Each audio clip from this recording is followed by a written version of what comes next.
সারা দেশে জুয়া এবং মাদকের বিস্তারকেও বর্তমান সরকার আইন শৃঙ্খলা অবনতির অন্যতম কারণ বলে চিহ্নিত করেছে।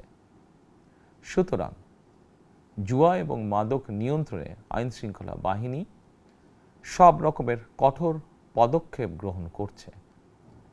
জনজীবনে শান্তি ও নিরাপত্তা নিশ্চিত করতে সরকার সর্বোচ্চ উদ্যোগ গ্রহণ করছে।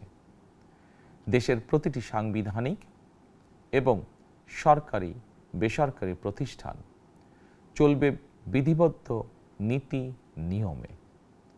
দলীয় কিংবা রাজনৈতিক প্রভাব, প্রতিপত্তি অথবা জোর জবরদস্তি নয়, আইনের শাসনই হবে রাষ্ট্র পরিচালনার শেষ কথা। প্রিয় দেশবাসী, আগামীকাল থেকেই সারা দেশে শুরু হতে যাচ্ছে পবিত্র মাহে রমাদান। আমি দেশবাসীকে পবিত্র মাহে রমাদানের শুভেচ্ছা জানাই। রমাদান আত্মশুদ্ধির মাস। আমরা যদি আত্মশুদ্ধি শব্দটির মর্মার্থ উপলব্ধি করি, তাহলে এই মাসে মানুষের ভোগান্তি বাড়ার কথা নয়। যদিও আমাদের অনেকের মধ্যেই এই মাসটিকে ঘিরে ব্যবসায় অধিক মুনাফা লাভের প্রবণতা লক্ষণীয়। আপনাদের প্রতি আমার বিনীত আহ্বান, রমাদানের পবিত্রতা রক্ষার্থে এই মাসটিকে আপনারা ব্যবসা মুনাফা লাভের মাস হিসাবে পরিগণিত করবেন না।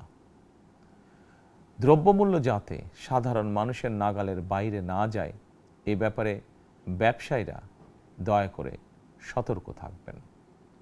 হাজারো প্রাণের বিনিময় একটি মাফিয়া সিন্ডিকেটের পতন ঘটিয়ে রাষ্ট্র এবং সরকারের জনগণের অধিকার প্রতিষ্ঠার অঙ্গীকার নিয়েই আমরা রাষ্ট্র পরিচালনার দায়িত্ব গ্রহণ করেছি। বিএনপি সরকার সকল ক্ষেত্রেই অনাচার অনিয়মের সকল সিন্ডিকেট ভেঙে দিতে বদ্ধপরিকর ইনশাআল্লাহ। ক্ষুদ্র মাঝারি কিংবা ছোট বড় সকল ব্যবসায়ীদের প্রতি বর্তমান সরকারের দৃষ্টিভঙ্গি সহজ এবং স্পষ্ট। বর্তমান সরকার ব্যবসায়ী এবং ক্রেতা সাধারণ উভয় স্বার্থ রক্ষা করেই প্রয়োজনীয় পদক্ষেপ গ্রহণ করতে চায়।